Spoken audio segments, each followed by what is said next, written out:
Malaysia যে Malacca point আছে, Malacca পয়েন্টের যে স্পেশাল যে জায়গাগুলো আছে, এই জায়গাগুলো আমি ঘুরে ঘুরে দেখানোর চেষ্টা করতেছিলাম আপনাদেরকে।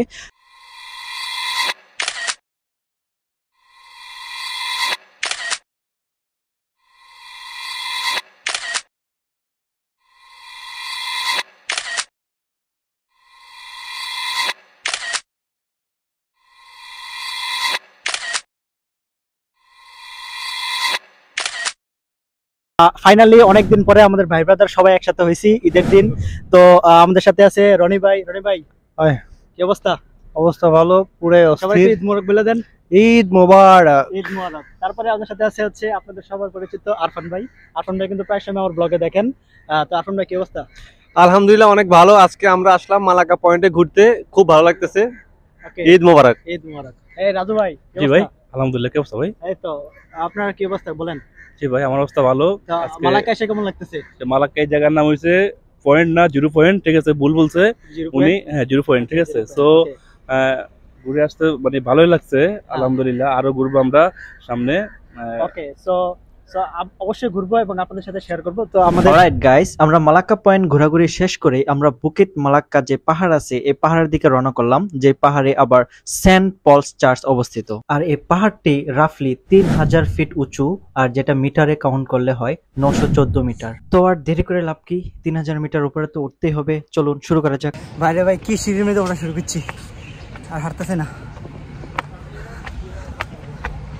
এ ভাই বাজার, কি অবস্থা? এনার্জি শেষ?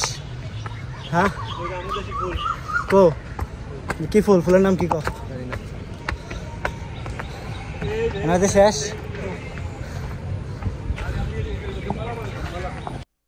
তো আমরা অনেক কষ্ট করে উপরে আসার পর আমরা দেখেন কি অসাধারণ একটা ভিউ দেখতে পেলাম, যেখান থেকে মালাক্কা যে সমুদ্র সৈকত আছে সেই সমুদ্র সৈকতটা দেখা যাইতেছে এবং অনেক দূরে একটা ক্রুজ শিপ দেখা যাইতেছে। তারপর আমরা চলে আসলাম আমাদের চূড়ান্ত গন্তব্যে, সেটা হচ্ছে সেন্ট পল হিল। এটাকে সেন্ট পলস চার্চ নামেও ডাকা হয়। আর এই চার্চটি নিয়ে যদি আমি বিস্তারিত একটা ভিডিও বানাতে যাই, আমার ভিডিওটা হয়ে যাবে মিনিমাম আধা ঘন্টা। তারপর আমি চেষ্টা করব শর্টকাটে আপনাদেরকে কিছু তথ্য দেওয়ার জন্য।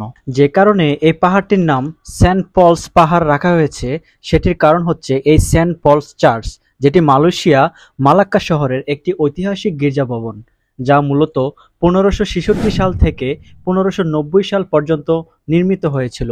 এটি বাংলাদেশের পূর্ব দিকে অবস্থিত প্রাচীনতম ইউরোপীয় ভবন।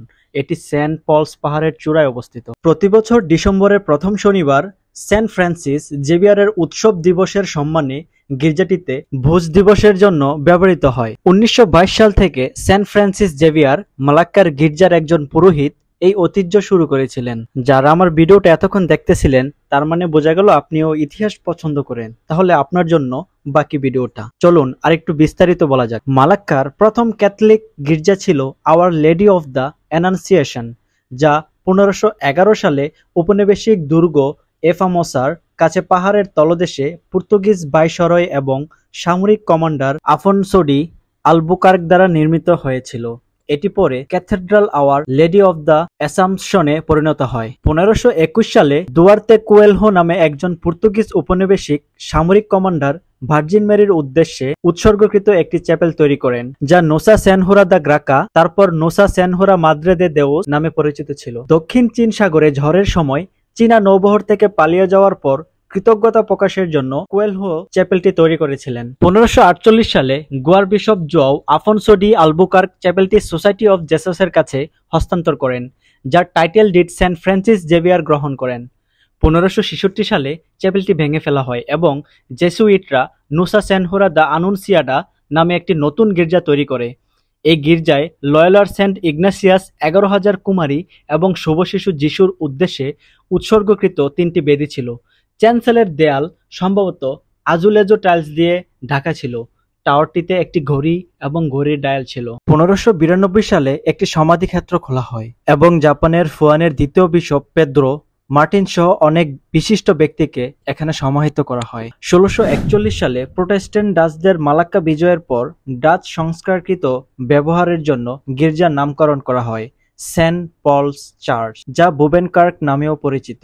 আগের ভিডিওতে আপনাদেরকে যেই ক্রাইস্ট চার্চ দেখিয়েছিলাম, 1753 সালে বেনেডেনকার্ক পাহাড়ের নিচের গির্জাটি ক্রাইস্ট চার্চটি সম্পূর্ণ না হওয়া পর্যন্ত এই গির্জাটি প্রোটেস্ট্যান্ট ডাচ সম্প্রদায়ের প্রধান গির্জা হিসেবে ব্যবহৃত হয়।